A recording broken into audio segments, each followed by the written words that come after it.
The Korean Mafia boss asked for divorce 99 times.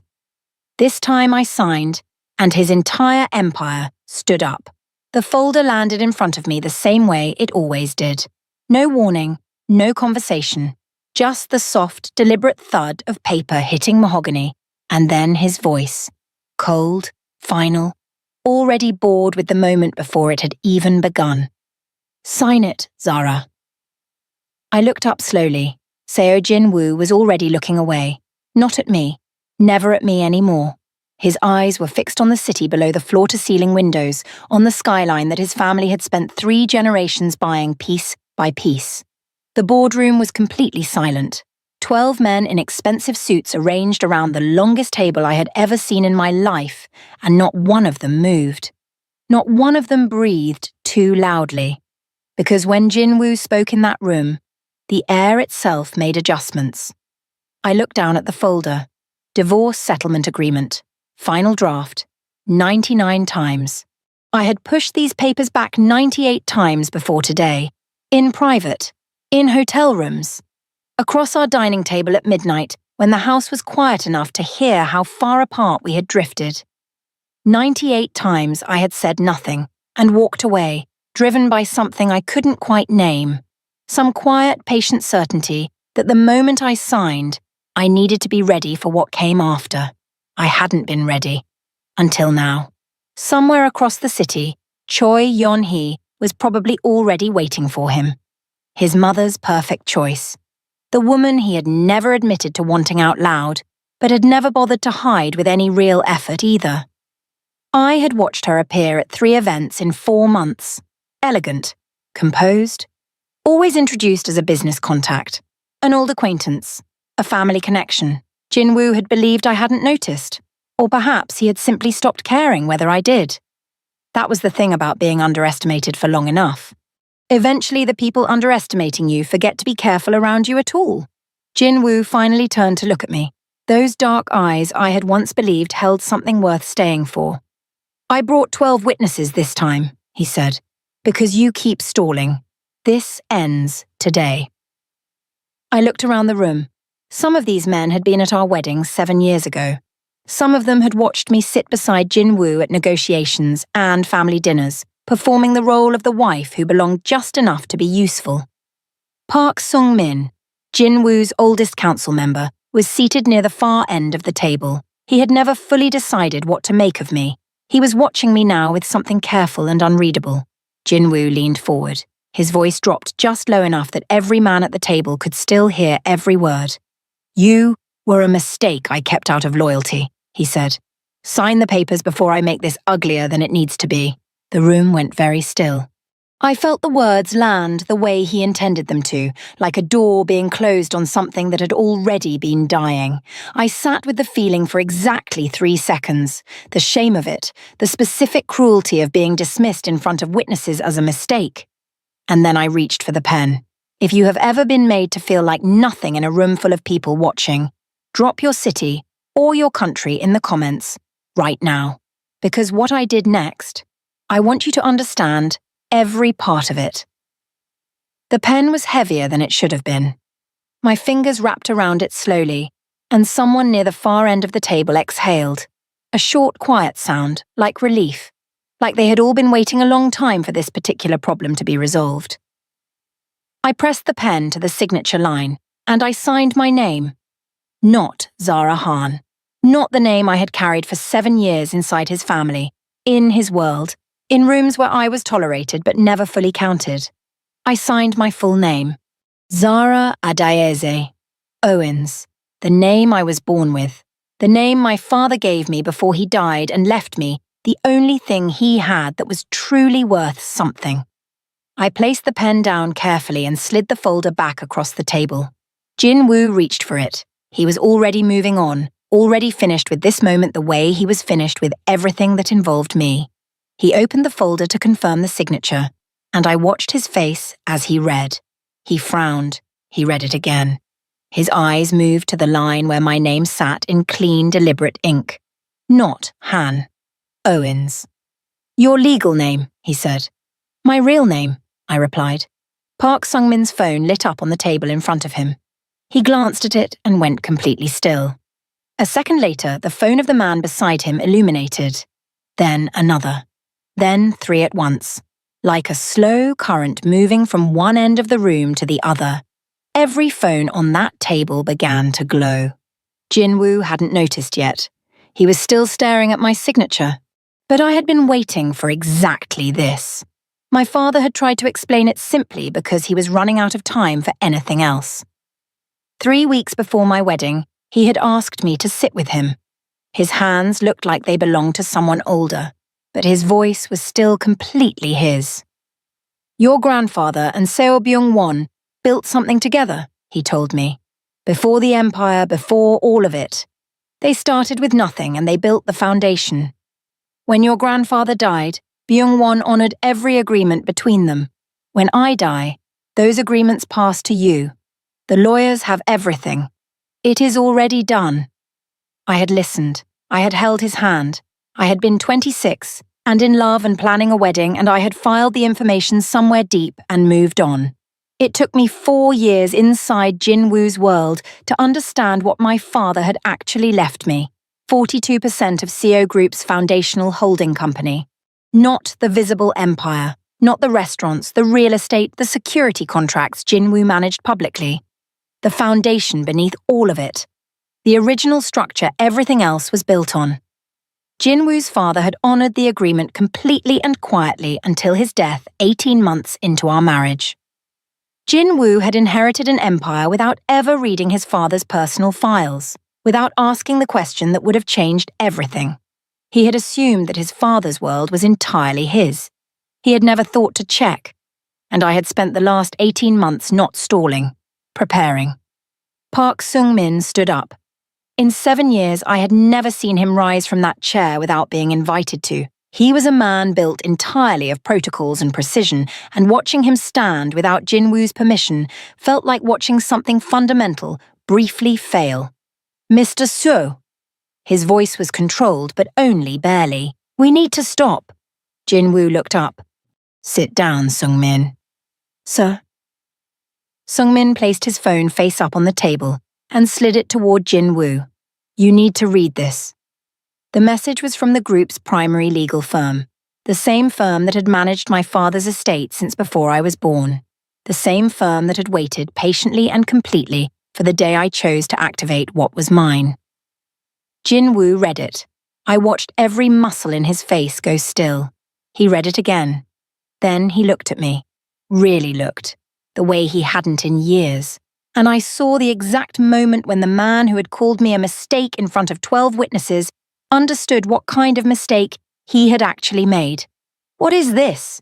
Not a question. A sentence that didn't know how to finish itself. That is notification that my signature today triggered the full activation of my inherited holdings in the Seo Group Foundational Trust, I said. My voice was steady, quiet. 42%. Your lawyers have been copied. The Board Oversight Committee has been notified. It is documented, legal, and has been in place since before our wedding. The man 2 seats from Sung-min stood up without a word, then the man across from him, then 2 more at once, not walking out, not yet, but standing. And in that room, in that culture, among men who had spent careers reading the meaning of every physical gesture, standing up meant the ground had shifted. It meant they were re-evaluating who they were actually sitting across from.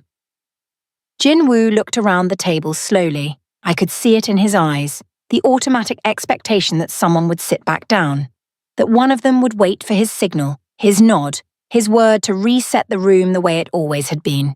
He had commanded that silence for years. He had built his authority inside it, but the phones were still glowing, Sung-min was still standing, and not one man in that room was looking at Jinwoo anymore. They were looking at me. For the first time in 7 years inside his world, his silence held no weight, and the woman he had just called a mistake was the reason why. Jinwoo pushed back from his chair. Zara, you wanted the divorce, I said. I gave it to you. What would you have done in that chair? Would you have signed or kept pushing those papers back? Tell me in the comments. I want to know. His mother called 4 times in the next 6 minutes. I watched her name appear on his phone each time, and with each unanswered call, I saw something drain further from the way Jin Woo was holding himself. Madame Seo had spent 7 years quietly, persistently making sure I understood my position in her son's world. She had never used loud words. She hadn't needed to. She had worked in the small, persistent ways that certain women work. Comparisons, suggestions, the careful elevation of other options. She had encouraged this divorce the way you encourage someone to make a decision you have already made for them. She had not known about the foundational trust. Or she had known and assumed I would never find the documents. Both possibilities had kept me awake during months I would rather forget. But 6 months ago, my private investigator had handed me something I hadn't anticipated. Not photographs of Jin Woo and Yeon Hee, though those existed. What she had given me was a financial trail. Choi Yeon Hee had been quietly, methodically feeding operational intelligence about Jin Woo's Eastern distribution contracts to the Kwon family. Routing details, timing windows. The kind of information that looked like nothing until you laid 6 months of it end to end and saw someone building a map of his vulnerabilities. She had not been placed in his life by his mother. She had been placed there by someone who wanted his empire to fail. I had been carrying this for 4 months. I had debated what to do with it more times than I could count. Because even when someone is breaking you, you don't stop caring whether something is going to hurt them. But he had brought me into this room. He had said what he said in front of 12 people. He had made his choice completely and publicly. And now I was making mine. I reached into the bag beside my chair and placed a sealed envelope on the table. Before your team contacts Choi Yeon Hee about next quarter's Eastern routes, I said, read what is in that envelope. Sung-min reached for it before Jin Woo moved. He broke the seal, read the first page, and turned immediately to the man beside him. Whatever he said was quiet and fast and made the other man reach for his phone without being asked. She has been feeding your Eastern logistics to the Kwon family for at least 8 months, I said. Financial records, communication logs, and 2 signed witness statements. The silence that followed was a different silence than before. It was not the silence of men waiting for Jin Woo to speak. It was the silence of men who were recalculating everything at once. Jin Woo stood with both hands braced on the table, staring at the envelope, and I watched him understand the full sequence of what had just happened.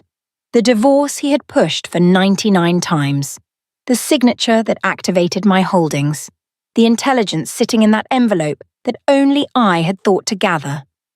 The woman he had chosen over me had been quietly, systematically dismantling him. And the woman he had called a mistake was the only reason he still had a company left to lose. Zara. My name in his voice sounded nothing like it had for the last 3 years. It sounded careful, like he was holding something fragile. He had just realized he had been throwing against walls. I picked up my bag.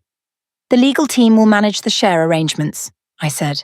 I am not here to take your company. What is mine is mine. What is yours is yours. That is all this ever was. You could have told me. Something cracked in the last word. Barely. Enough. About Yeon Hee. You could have come to me. I looked at him one final time.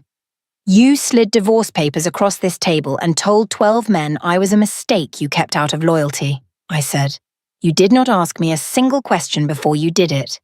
You did not wonder what I knew, or what I had been carrying, or who I actually was. You assumed that you were the only person in this marriage with something to protect. I let that sit for exactly 1 second. That was your mistake. I walked to the door. Behind me I heard chairs, more phones, Sung-min giving instructions in low, rapid Korean. The sound of Jin Woo's empire reorganizing itself around the truth of what I had always been. Not because those men suddenly owed me loyalty, but because 42% of a foundational trust demands a very different kind of conversation.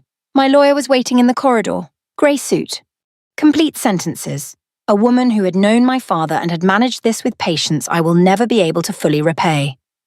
When she saw my face, she didn't ask how it had gone. She simply fell into step beside me. It's done, I said. It's done, she confirmed. We walked the length of that corridor and I felt something I had been waiting 7 years to feel. Not triumph, Not even relief.